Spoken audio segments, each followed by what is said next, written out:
Hello, welcome to episode 196 of the CRICKETher Weekly. We are recording this on Saturday, so we are only 3 days in to India, Australia. So by the time you watch this, perhaps the next conversation will be completely out of date because the test will have finished. So the situation at the end of day 3, Sid, is that Australia are 233 for 5 in their second innings. They are 46 runs ahead, and it's been a bit of a seesaw day. Talia McGrath had a good day. She made 73, had a couple of big partnerships with Elise Perry and Alyssa Healy. And Australia are definitely battling out there. But it's kind of finally poised going into the final day, would you say? Yeah, definitely. All 3 results still possible, I think, which is 4 results, because it could be tied. Yeah, never know. Well. But credit to Australia, really. Yeah. What Australia have really done is learn some lessons, I think, and they've watched the way that India. This is what England didn't do. They didn't watch the way that India played. And so England got, kind of taken to pieces by the pitch, whereas Australia haven't let that happen. And Alyssa Healy is really the classic example of this. So in the first innings, Alyssa Healy went for a sweep. She got one that kept low, it went under her bat, and that was the end of that. So what does she do in the second innings? Well, she watched the way particularly Jemima was playing, who made a 70-odd. She was taking an enormous stride forward, and that means that she's still in a position to be able to sweep, which Jemima likes to do. But if you take that enormous stride forward and get your foot right to the pitch of the ball, not only do you negate the spin, the potential, the ball coming across you, and if you're sweeping, that's reasonably safe anyway, but you also negate the bounce. And if you just take the ball on the half volley and aim to do that, then you're not going to get undone by the bounce. And Alyssa Healy learnt that lesson. Many of the other Australians did. Interestingly, one who didn't learn that lesson was Sutherland, who looked a little bit uncomfortable throughout her innings, and she survived a couple of reviews and shouts and things, and she's been a tad fortunate. But Alyssa Healy really learned that lesson, and that's what England didn't do. They weren't able to kind of adjust their game and do things like get a mile down the pitch, take that huge stride forward, get to the pitch of the ball, play it on the half volley, and then you can still score runs, as India showed. Australia have been a bit slower today, and they've been very patient, but they've made sure that they've got themselves back into the game. Yeah. And if they can put on, enough runs to, give themselves a lead of 175 or something tomorrow, then potentially that could be the classic tricky chase. The pressure back on India then. Yeah. Well, how do you see it, Raf? Yeah, no, I think probably in the situation that we're in, an India win is the most likely result, but it's definitely balanced. And in a way, what we're seeing is that Australia have to some extent already won in the sense of actually not getting knocked over cheaply in the way that England did. And India obviously went into this test on a massive high, were dominant for probably kind of the first day and a half. Got themselves into a good situation, but Australia have really shown immense resilience and an ability to adjust to the conditions. And really, John Lewis and Heather Knight should be watching this and feeling a little bit sheepish. Yeah, that's what it does very much feel like what they could have done. Australia have we just had Shirley Nitschke on the interview, didn't we? Saying that they've made some adjustments overnight. Whereas it does feel a bit like, even if this isn't what's going on, it feels like that John Lewis is just like, no, just go out and play your natural game. And have a good time, take some risks. And that's not the way to play Test cricket, and it's especially not the way to play Test cricket in India. None of the Australians have ever played a Test in India. So Heather Knight's feeble excuses from last weekend, we hadn't played a Test in India, so we didn't know the conditions. Well, you work them out, you adjust to them. That's what we're seeing Australia doing in live time. So even if Australia do lose tomorrow, they can still hold their heads up high and go, okay, but we tried and we actually, made the effort. And we made a game of it. They haven't been humiliated. Whatever happens now, they haven't been humiliated like England were humiliated. That's exactly right. So I think that, it's a bit of a lesson there. Yeah, but definitely full credit to both sides as well, because India played, as you say, really well on the first couple of days. They again batted with great application. They took a big first innings lead. That should give them the edge, but Australia battled back. Looking forward to tomorrow. So I hope you guys enjoyed it. Yeah. It will be over by the time you see this. Yeah, we've certainly been enjoying these couple of Test matches back to back. And there's been a couple of bits of interesting news closer to home this week, Sid. The first relates to the England under-19s setup. There's actually going to be an under-19s tour. England are going out to Sri Lanka in March and April to play a tri-series, also involving the Australia under-19s. There's going to be 50 over cricket, there's going to be 20 over cricket. We don't have a schedule yet, but the ECB have announced that they're putting together this kind of pre-tour squad who are going to get together at Loughborough. And it's obviously partly a response to the success of the under-19s World Cup. So that seems like good news. Yeah, absolutely. Not going to lie, when there was an announcement a few weeks ago about a men's under-19 tour, and I was like, come back to me when they have a women's under. Well, and here we are. Here we are. So, yeah. Well done, guys. Well done to Cricket Australia and to the ECB and to the Sri Lanka board for hosting this. And it means that it's great news not just for the under-19 setup, but it's great news for everybody involved in terms of like starting out their professional careers. Yeah. These are people that are at the very beginning of their career, and being able to be part of the camps leading up to this, and then for some of those players, presumably they'll take a squad of sort of 18 or so, I would guess. Maybe a few less. For those players to be able to go out to Sri Lanka and have a couple of weeks in Sri Lanka and play lots of games against the top players of their age from other countries, it's just a fantastic opportunity for those people. So well done to everybody, and I bet the girls that are involved are really stoked and really looking forward to it. Yeah, and there'll be some serious competition for those places actually to get on the plane to Sri Lanka. So yeah, it feels like another step on the path to professionalising the whole structure, both in England and in other countries. Australia obviously a bit further ahead, Sri Lanka probably a bit behind, so it's quite exciting for them to be hosting this.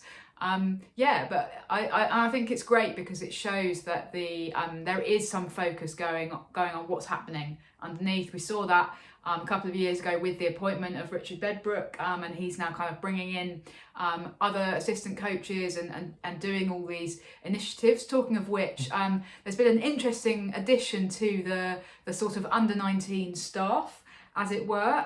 So Courtney Winfield Hill, who people may be familiar with, obviously married to Lauren Winfield Hill. She is now been brought in as one of the assistant coaches on the under-19s programme, which is really interesting. Yeah, really interesting appointment. Courtney Winfield Hill, of course, last seen, if you're watching your televisions, playing for England in the Rugby League World Cup. So she was a part of that side. So rugby league's kind of been more her sport over the past few years in terms of her playing, but she's obviously been working in cricket for most of that time. She's been working for Yorkshire. She was originally doing some had a fitness coaching role. And then she moved into a sort of talent pathway role at Yorkshire. I keep saying Diamonds Yorkshire. She's done some stuff in the 100 as well. Yeah, she has, and it's kind of just interesting that the next generation of coaches don't always come from where you think they're going to come from. We always look at the great players that have as soon as a great player retires, we're like, oh, when are they going to get their coaching role? We've seen Charlotte Edwards go into a coaching role and Danny Hazel go into a coaching role, but sometimes those the next generation of coaches aren't going to necessarily even come from someone that's professional career. I mean, Courtney Winfield Hill did play professional cricket back in Australia for Brisbane, I think. That's how she met Lauren Winfield, as was back in the day. So she is an ex-professional cricketer, but basically much better known for rugby league. And I think it's really interesting. She's a serious kind of fitness guru. She's someone that's very kind of well respected. She's got sort of that sort of leadership thing going on. She's very well respected in rugby league. She came into quite a difficult situation for an Australian and that was only just getting kind of nationalised as a Brit, if you like, to come into that England side in the rugby league. But there was a lot of respect for her there. Yeah, she's obviously really good with people. Yeah, but I definitely. think the fitness thing is particularly important. She's a serious fitness guru. In this age group, actually developing good fitness habits can be really crucial because you then take that through into the rest of your professional career. And one of the ways in which the English setup has actually been behind the Australia setup, I feel, is in fitness levels. You do see the fitness is something that Australian cricketers in the women's side are very, very much known for and have been ahead. So I think if we can get some of that being built up in some of our younger player in the next generation, that could actually be really important. And if you're in that under-19 squad and you think that you're going to get away with any nonsense in the fitness department, you've got a wake-up call coming. I can tell you that. Yeah. She'll definitely make them work hard and good for her. So yeah, that's interesting. And who knows where we'll see her in times to come. I mean, this is possibly somebody that might be in 10 years' time. We'll be talking about Courtney Winfield Hill, the kind of England coach. Oh wow, that's a prediction. I was particularly interested in terms of the players who have been named in the squad. It was great to see Amusa and Kuma from the Sunrisers in there, who was actually the winner of the Charlotte Edwards Award that the Cricket Society award annually for the best under-16 cricketer every year. So she won that a couple of months ago.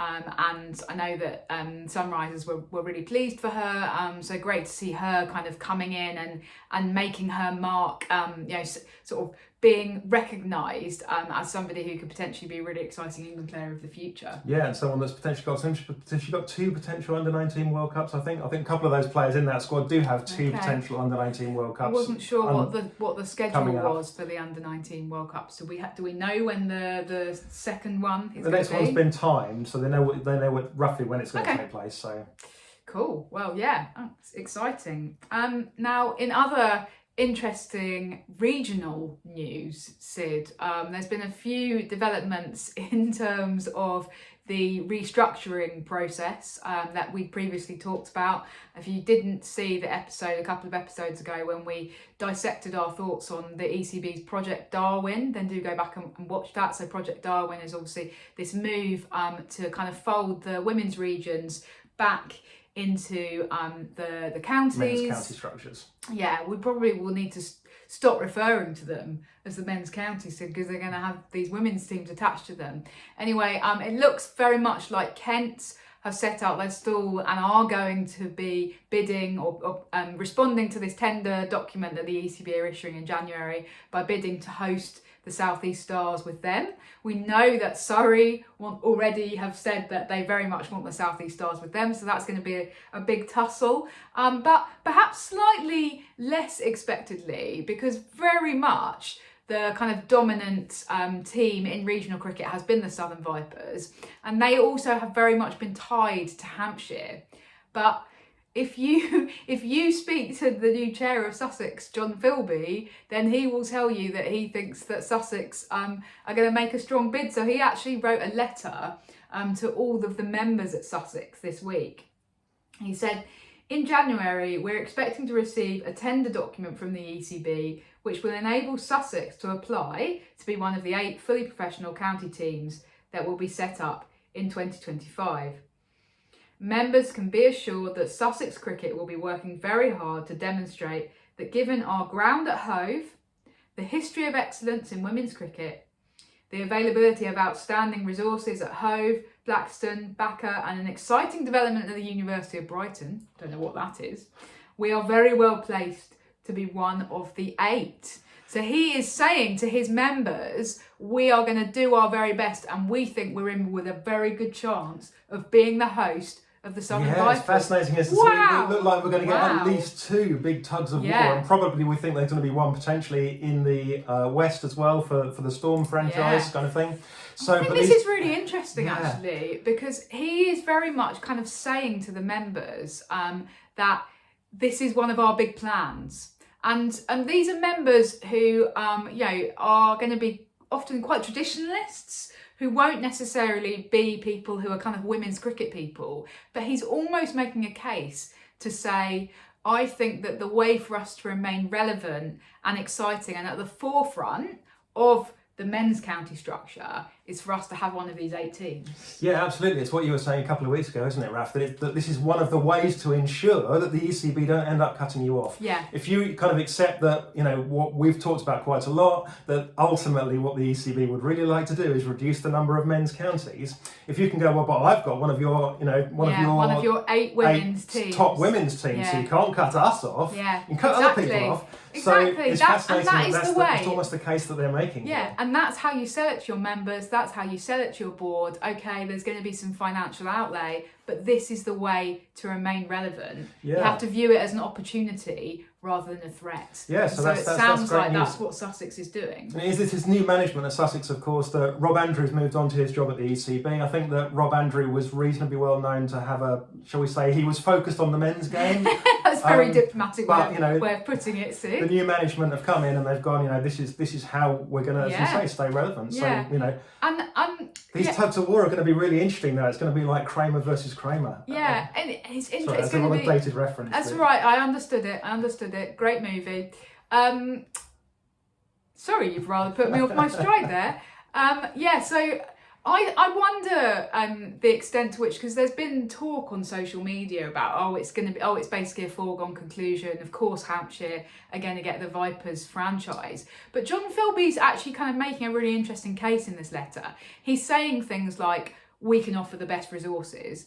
We can host the games at Hove, for example.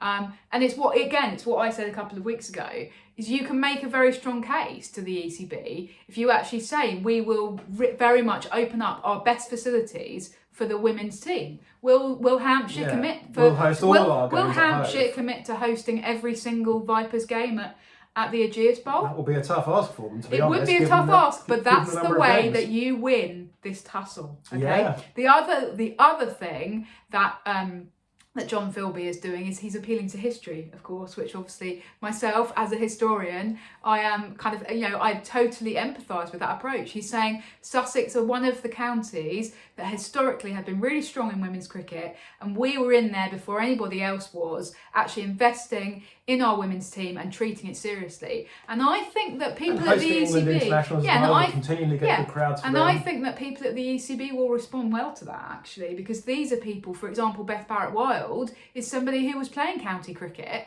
back in the days when very few counties were taking it seriously, and she'll remember that, and she'll actually, so I think that that's quite a clever way to appeal to the ECB, is to actually say, look at our history. Do Hampshire have a particularly strong history pre the Kia Super League of investment in women's cricket? Well, no, they brought Charlotte Edwards in at a very strategically clever time. They literally and then they brought managed in Charlotte Edwards and Susie they Bates managed to somehow propel themselves up from the depths of Division 3, Division 4, Division 3 I think it was, to winning the county championship in a couple of seasons. It was the most incredible feat to do that, but they don't have the history that Sussex have. and it was very much a feat of the checkbook rather than... Anyway. Yeah, but it's going to be fascinating, as you say, to see whether... I am so interested to see how this how this develops, and to see whether the ECB have already decided, and whether we sit here in a year's time with people from Sussex going, there was no point in us visiting. I don't get that impression. I think they're genuinely up for grabs. That would be good news. And I'm getting out my popcorn to watch exactly how this unfolds, because I think it's great. Because I tell you why. Is actually the ECB have possibly played the blinder here, because they're making the counties fall over themselves to make promises about what they're going to do in women's cricket. Of course, this is exactly why Surrey are now going, well, we'll build a special ground for the women. They know they haven't got the ground. Exactly. They're going to go, well, we've got Beckenham. Yeah. That's why Surrey are now really going, well, we'll build clever, the ground.